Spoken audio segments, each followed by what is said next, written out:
Hi, everyone. We're here with the one of our fantastic group facilitators for High Noon. He is a high school student himself, high school age. How old are you, Kozan? 16. 16-year-old Kozan. I actually didn't know that. That's pretty young. And you are currently leading your own group of young men, teenagers, right? From what ages? I think as young as 15 and then to 17, 15 How to many 17. how many guys right now are you in a group with? Leading a group for? We had five guys. Five guys. So these are Five, teenagers. These are teenagers. So I really, really wanted to get Kozan on here, and God bless him. So grateful that he was willing to have this conversation because this is insane. I've also done groups, been leading groups of high school kids, my high school people, not kids, myself. Sorry, Kozan. For the last year, I've been doing groups for high schoolers, teenagers, and there's so much to unpack and so much to learn. And there's so much shame and confusion and guilt around the area of sexual integrity and pornography and gaining integrity and control over your porn habit and masturbation habit. But it's so taboo, and it's so difficult for teenagers to talk about, especially with their parents, but especially even in a group setting. So I wanted to get Kozan here, really pick his brain as to what it's like nowadays to be a teenager and be a high schooler going through today's day and age and today's culture, and what it's like to navigate these hypersexualized times, right? So I want to throw that question to you first and foremost. What is it like in your court nowadays with the culture that we're growing up in? Yeah. For as teenagers, we of course not only are we physically very we're becoming, this is kind of like we're blooming, kind of our first experience to like sexual impulses and these kinds of desires, and because we go to like high school, maybe some people are homeschooled, but high school especially, people start to dress differently. They start to grow in different areas, right? And we take notice of these things. And then there's a whole dating culture as well within high schools. And as a second gen, it's not easy to resist these temptations, and it's a very real problem. I'm sure many parents go through it, but in our court, it's difficult. We try to, because we have so many sexual stimulations and temptations throughout our day with school and just society, then when this gets pent up, and then when we go home, when we're alone and we find opportunity, then we fall, if to those who have developed a porn habit, fall to porn. And so that's kind of how at least a majority and my group members have experienced this as high schoolers. Yeah. So as a young, or someone who grew up in a faith-based community and raised in a faith-based environment, what does that do to you, that contradiction, right? The culture, how things are, reality versus your values and your morals and what you stand for. It really makes me feel like I'm getting torn apart, because society pushes you one way or pulls you one way, and then your faith pulls you the other way. There's a lot of struggle there, thoughts of marriage outside of the church, crushes on girls, and then I know for some people they pursue those crushes, and those also become their own. They spiral out of control, and then they eventually leave the church. But for me, being open with my parents, I did the Ilshim program in 2020. That was a very, very it's a really good experience for creating that relationship with my parents, so I could be open with them, talk to them about my current struggles with porn. That was when the first time I actually talked to them about my porn struggle. And Yeah, I think relationship with the parents and being very vulnerable is probably the number one way to uh, not have such a strong feeling of being torn apart. Mm. So it seems like you've made a very intentional decision not to follow the crowd, right? And follow your sexual desires, but to actually maintain your sexual purity and focus on something. What is it that you're focusing on? What is it that you're living for? Um, I I guess maybe for most teenagers, we don't exactly know where we're going, including myself. I don't exactly have something I'm focusing on. Mm. Um, I I kind of sometimes, if I maybe if I have a crush on someone, then I just turn the table and imagine, what if this was the person that was matched to? How would I feel? Where would these emotions take me? And then I imagine, and it's a person, it's maybe a silhouette of someone, not an actual face, which is the most healthy way to do it, I'd say.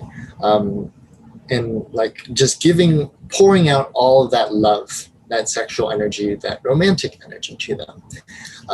That feeling is maybe the most as substantial as you can get for me, to and the thing that's been helping me that I focus on to block out. Okay. Yeah. I really want to get more into your journey, and also what it's like to help other high school people go through their sexual integrity journey. But I want to hone in a little bit on this point you mentioned about your parents. It sounds like that is a key factor for why you're deciding to do this and actually work on this. Because I tell you, like the high school people that come to me and I work with in my groups, there's obviously way more than the 5 people in your group. And there's way more than just the dozen that I've worked with in the last year. There's way more people, high school kids, that are struggling with this. So why is it that there's so much guilt and shame surrounding this? And what I found is that it's like they come to it with like I'm so ashamed that I'm in a place where I have to join a group, or I'm so addicted I need to join a group. And I always remind them, like, guys, you're taking a step up. You're making progress. You're jumping on the stepping stone of success to get you where you want to go. Right. In the most cases, they do want the guys, at least in the girls that we're working with, do want to be in a relationship, a successful relationship, and have a happy marriage and blessing in the future. And this is the step they're taking. So I always remind them, guys, don't be ashamed. Be proud. You are amongst the 1 percentile of people who are willing to take action and actually address this, instead of just trying to shove all the emotions down and never address it, and not address your relationship with your parents, not address your addiction, not address any of this. And it just takes one step, right? And that's the step that you're taking. That's the step that the guys in your group are taking. So I really want to ask you more specifically about your parents. What is that conversation like? And I think if any parents are listening to this, they'd be really curious as well as teenagers. What is that conversation like around pornography and bringing this up? When I talked to them, it was kind of something that Ilshim, it was a required thing to do for graduating from Ilshim. And so there wasn't really a need to muster up courage. My parents were expecting it. And so I went to them. And I didn't really do any sort of, Mom, I got to tell you something. It was really just like, boom. I just kind of just threw it all up. Mm-hmm. And with that, my parents, and I've heard from Uncle Dave, if you guys know who he is, Uncle Dave Wolfenberger, just to that, which is what my parents did, just take it in, acknowledge it, and then, and they did, and they didn't judge me, and they just had a completely open heart to everything that I was saying to them. That was great. Yeah. Awesome. So what is it that eventually led you to join High Noon, or High Noon World and Community? Well, I was at one. I've been to a retreat maybe a couple of years back in Chicago. But what made me join a group was I was working at D&M Live Crab, which is Uncle Dave and Aunt Mitsue, the founders of High Noon, their crab business. And so, and Uncle Dave asked me, how's your sexual integrity doing? And I said, not so great, just to keep it simply. And so he recommended the Ascend group. And so I joined his group, and here I am. Wow. So in your journey, what's been the most helpful for you so far? Accountability partners help. But for me, it wasn't working out too well for me because I felt constantly guilty and having to pick up the phone and like calling this person. And so I felt a stress about that, which kind of made me want to slip up more. There's a pent-up stress. But something that's helped me the most is physically disabling myself. Okay, I'm not dismembering myself or anything, but from watching porn. And one thing that I've been doing, I can't afford covenant eyes, but keep your hands out of your pants. That's rule number one. For guys, especially. I don't know about girls, but from my perspective, keep your hands out of your pants. And when I know, like, if there's some sort of temptation or there's somebody wearing skimpy clothes or whatever, then I look away or I physically distance myself from them. Very like action. I put in action steps to actually get out of my way. And then out of sight, out of mind. That's helped a lot as well. So if there's maybe an anime site, when I used to watch anime a lot, that had bad ads, then don't use those site anymore. And that's it. And maybe anime in general, just not watch it because it has lots of provocative content. So, yeah. Yeah, got it. So would you say that you became more vigilant and serious about your sexual integrity after you talked to your parents about it? Oh yeah. Once the secret was out, they encouraged me to do some conditions and take action, take initiative. Right. So this is interesting. What I've noticed too is that people, there's obviously way more people struggling with porn and masturbation than are seeking help, than are actually serious about it. And they're just struggling like you and I, for a long time, have struggled in silence without any support or accountability. Why would you say that? Why is that the case, that people are not seeking help?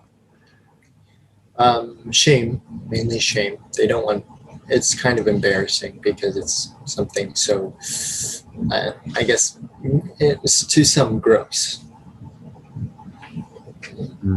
So talking to somebody about it is helpful, would you say? Yes, it's definitely, it's helpful, and they keep you accountable. If you slip up, then you tell them, and that improves making you not want to tell or want to report a slip because, or not wanting to slip in the first place, not wanting to masturbate in the first place or watch porn, because that sense of shame of telling your accountability partner. Yeah. So I want to talk about your group of guys that you're working with. I think you're in a unique position because there are not many high schoolers who are helping other high schoolers overcome porn. You might be one of the few on a regular basis. So what are some important realizations you've had about guys struggling and working on this?